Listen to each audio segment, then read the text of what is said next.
चलिए फटाफट खबरों के बाद अब रुख करते हैं दिल्ली से आई एक सनसनीखेज खबर का।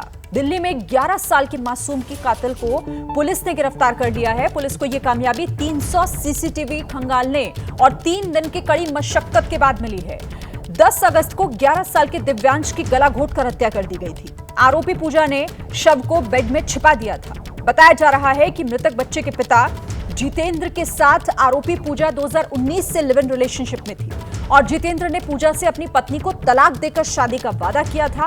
लेकिन साल 2022 में पूजा को छोड़कर जितेंद्र वापस अपनी पत्नी और बेटे के साथ रहने लगा था और इसी बात से नाराज पूजा उसे सबक सिखाना चाहती थी। पूजा को यह लगता था कि जितेंद्र ने अपने बेटे दिव्यांश की वजह से उससे शादी के लिए इनकार कर दिया है, जिसके बाद वो दिव्यांश को अपनी राह का कांटा समझने लगी। पूजा बीते 10 अगस्त को जितेंद्र के घर पहुंची। घर पर कोई नहीं था, दरवाजा खुला था और मासूम दिव्यांश बेड पर सो रहा था।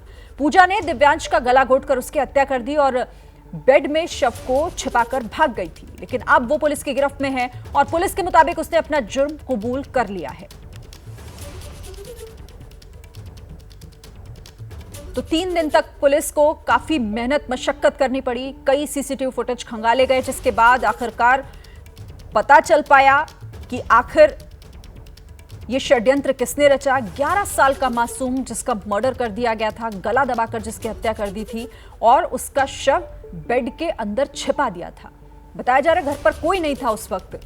पूजा जब वहां पहुंचती है, दिव्यांश को बेड पर सोया पाती है और उसकी गला दबाकर हत्या कर देती है। अब पुलिस की गिरफ्त में है पूजा। तस्वीरें भी आप देख रहे हैं, जिसने अपना गुनाह भी कबूल कर लिया है।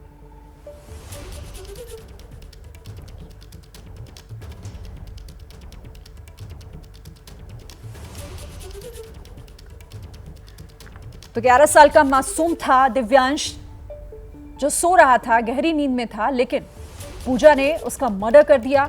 और यह मामला पूरा बताया जा रहा है, शादी करना चाहती थी पूजा दिव्यांश के पिता से, लेकिन इनकार करने के बाद उसने सबक सिखाने के लिए ऐसा क्राइम किया। 11 साल के मासूम दिव्यांश की मां इस वक्त हमारे साथ मौजूद है। अपने आप को संभाल नहीं पा रही है, अपने मासूम बच्चे को इन्होंने खो दिया। नीलू जी, मैं आपकी स्थिति समझ सकता हूँ, लेकिन अब पकड़ी गई आरोपी, क्या चाहती हैं? मैं बस ये चाहती हूँ उसको जल्दी से जल्दी सज़ा मिले, जो भी फॉर्मेलिटीज़ हैं जल्दी से जल्दी पूरी हो और उसको जस्टिस मिले मेरे बेटे को, क्योंकि मेरे मासूम बच्चे की कोई भी गलती नहीं थी किसी भी चीज़ में। और जिसने भी उस लड़की ने ऐसा किया, वो क्या उसके घर में बच्चे नहीं होंगे? उसने किसी के बच्चे को, कोई बड़ा होता तो समझ में भी आता है, किसी के बच्चे को इतनी दर्दनाक मौत दी तो कैसे कर सकता है कोई? मैं बस चाहती हूँ उसको सजा मिले, बस। मैं इससे ज्यादा कुछ नहीं कह सकती, मुझसे ये सब बर्दाश्त नहीं हो रहा। जो भी आसपास के लोग हैं सबको पता था कि वो कितना एक्टिव बच्चा था, लोगों की मदद करता था, मुझे इतना प्यार करता था। उस बच्चे ने मुझे अकेले संभाल रखा था, मुझे किसी की भी ज़रूरत नहीं थी। लेकिन ये जो भी हुआ है ना, सब खत्म हो गया। तो बस मैं यही चाहती हूँ कि मेरे को ये लड़ाई एंड तक लड़नी है, मुझे उसको इंसाफ दिलाना है और बस यही है लाइफ का गोल। अब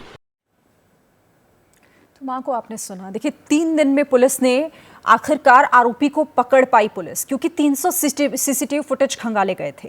तब जाकर मोहब्बत में खूनी इंतकाम की कहानी क्या है वो सुलझकर सामने आ सकी। आरोपी ने अपना गुनाह कबूल कर लिया है और बताया कि मासूम को मोहब्बत का वो कांटा समझ रही थी। पत्रकारिता कोई इमोशन नहीं है, ना अपना कोई ज्ञान देना है और ना कोई विचार थोपना है। पत्रकारिता क्या है? पत्रकारिता का मतलब है सही जानकारी इकट्ठा करना और तथ्य बताना। पत्रकारिता आज जितने महत्वपूर्ण दौर में है, शायद पहले नहीं थी। इस दौर से निकलने के लिए सिर्फ सच दिखाने की जरूरत है, वो सच जो आपके हित को आगे रखे। इसलिए अब रात 9 बजे प्राइम टाइम नहीं होगा, ये आपका टाइम है। जगविंदर पटियाल के साथ देखिए पब्लिक इंटरेस्ट, सोमवार से शुक्रवार रात 9 बजे सिर्फ एबीपी न्यूज पर। एबीपी न्यूज आपको रखे आगे।